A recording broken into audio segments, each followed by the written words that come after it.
You didn't notice, did you? You didn't notice when you pretended to be asleep in the car just to have your mother carry you up to bed for the last time. You didn't notice when you ran to the door and yelled "Daddy's home" after work and he picked you up and spun you around for the last time. You didn't notice when the rain washed away your chalk drawings on the sidewalk and you never went back out there to color hopscotch again. You didn't notice that when you dried off after you danced in the rain and jumped in the puddles, you started caring about makeup and hair getting ruined and you never went back out. You didn't notice that you hung up those plastic play phones and never opened it again. You had a real one now and it was not a toy but an addiction. You didn't notice that you put on your shoes after playing in the ball pits and you never took them off again. You didn't notice when you ate ice cream for the last time without counting calories in your head. You didn't notice when you had your last fight with your sister about who got the passenger seat before you started arguing about who got to drive the car.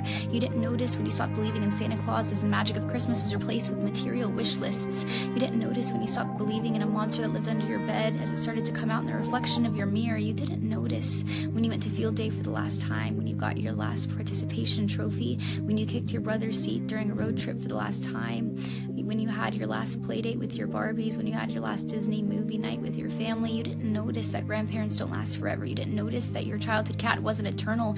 You didn't notice your parents are growing up too. You didn't notice it, do you? You didn't notice that you grew up, but you notice it now, don't you? You notice it every time you look in the mirror and you were shocked because your reflection doesn't look familiar. You look older, you look tired, you look like it's been centuries since you let your imagination run wild. You look like you don't even remember what it's like to be a child, and you notice that every time you look back at pictures and you notice how you were at the age that little you was always wishing for, and you notice how you never thought you would make it this far. Adulthood was as fantasy as the games you would play, but here you are, and you notice it now, don't you? The time goes by too fast.